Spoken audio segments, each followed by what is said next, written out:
बिस्मिल्लाहिर्रहमानिर्रहीम अस्सलाम वालेकुम। डॉक्टर साहब, हम गोश्त खाते हैं तो गोश्त खाने के बाद हमारे होंठ सूज जाते हैं। जी हाँ, हम बात करने वाले हैं एक और एलर्जिक रिएक्शन के बारे में जिसका नाम है अल्फा गाल सिंड्रोम। मुझे बहुत सारे क्वेश्चंस रिसीव हुए हैं जब जो मैंने वीडियो अपलोड की थी स्वोलन लिप्स के ऊपर, तो वहाँ पे कमेंट्स भी आए हैं और उस हवाले से जो है वो मुझे ईमेल्स भी रिसीव हुई थी कि जी डॉक्टर साहब, हम कोई भी गोश्त खाते हैं तो उसके बाद हमारे होंठ सूज जाते हैं, तो काइंडली आप बताएं कि ये क्या है और इससे कैसे छुटकारा हासिल करना चाहिए। देखिए जी, जब भी किसी का होंठ सूज जाते हैं स्पेशली गोश्त खाने के बाद, तो उसका एक ही मतलब है कि आपको फूड एलर्जी हुई है। और कौन सी फूड एलर्जी है? तो इसको हम बोलते हैं अल्फा गाल सिंड्रोम। आप गूगल में जाके सर्च कर सकते हैं कि अल्फा गाल सिंड्रोम क्या होता है, क्योंकि ये ज़रूरी था समझाना कि जी जब भी किसी को गोश्त खाने के बाद होंठ सूज जाते हैं या कोई रिएक्शन हो जाता है, फेस के ऊपर रैशेज आ जाते हैं, रेडनेस हो जाती है, तो इसका मतलब ये है कि आपको किसी किस्म की खुराक की एलर्जी हुई है, गोश्त से एलर्जी हुई है, और इस तरह की एलर्जी को अल्फा गाल सिंड्रोम कहा जाता है। हम सीधा अपने मेन मुद्दे पे आते हैं कि अल्फा गाल सिंड्रोम का इलाज कैसे किया जा सकता है। इतना तो पता चल गया कि ये एक एलर्जी रिएक्शन है और अब फूड की एलर्जी की वजह से होती है, स्पेशली जो है वो गोश्त की वजह से होती है। इलाज सिंपल है जी। सिंपल ये है कि जब आप इमीडिएटली एक डॉक्टर के पास चले जाते हैं, मतलब आपने कोई गोश्त खाया और एकदम से आपके होंठ सूज गए हैं, तो आप एक डॉक्टर के पास चले जाते हैं, तो ऑन द स्पॉट वो क्या करेगा कि आपको इंजेक्शन एवल और हाइड्रोकार्टिसोन या डेक्सामेथासोन का इंजेक्शन लगा देगा। यानी स्टेरॉइड के साथ-साथ वो आपको एंटीहिस्टामिन्स जो है वो लगवाएगा, जिससे आपका जो होंठ का सूजना है वो ख़त्म हो जाता है। लेकिन होता क्या है कि अमूमन किसी ने गोश्त खाया हुआ होता है, तो तकरीबन 1 दिन बाद जो है वो फिर होंठ सूज जाते हैं या किसी किस्म का कोई रिएक्शन हो जाता है, तो लोग फिर जो है वो देसी टोटके अप्लाई करना शुरू कर देते हैं कि जी किसी तरह से कोई देसी टोटका लगाए। उस मतलब अगर होंठ सूज गए हैं गोश्त खाने से, तो वो जो जहाँ पे सूजन है उस जगह को वो दबाते हैं ज़ोर से कि जी इसके दबाने से जो है वो ख़त्म हो जाता है। तो कहने का मकसद ये है कि जितना टाइम लिया जाता है रिएक्शन के बाद, जितना टाइम लिया जाता है, तो फिर वो जो डेक्सामेथासोन, हाइड्रोकॉर्टिसोन और एबल वाला इंजेक्शन है वो काम करना छोड़ देता है, क्योंकि वक्त गुजर चुका होता है। तो अब ऐसे हालात में क्या करते हैं, जो लॉन्ग ट्रीटमेंट होती है इस तरह के कंडीशंस की, अल्फा गाल सिंड्रोम की, वो क्या होती है?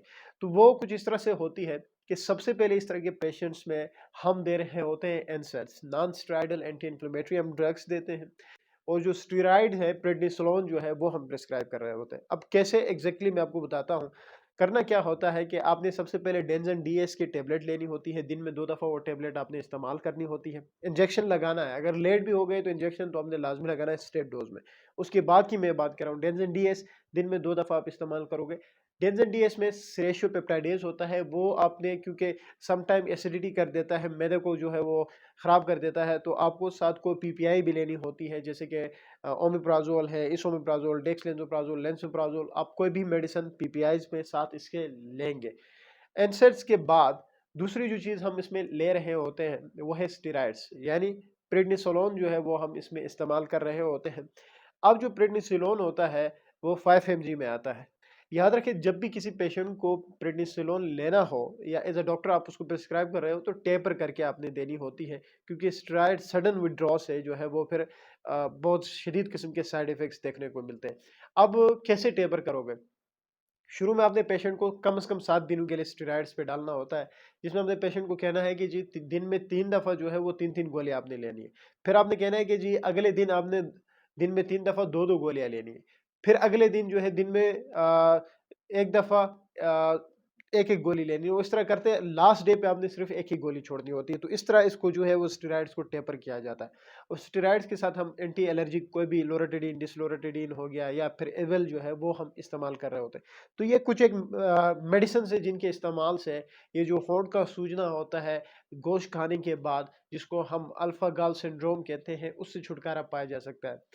डिटेल इन्फॉर्मेशन जो है वो स्वोलन लिप्स के ऊपर वो एक पूरी वीडियो बनी हुई है, जिसमें जो है वो मैंने सारी चीज़ें डिस्कस की है कि स्वोलन लिप्स होते क्या हैं, मतलब किस वजह से ये वो होते हैं और उसका कैसे इलाज किया जाता है। अगर किसी को उसको समझना है तो वो वहाँ से जाके समझ सकता है, जिसकी लिंक मैं इस वीडियो के डिस्क्रिप्शन में दूंगा।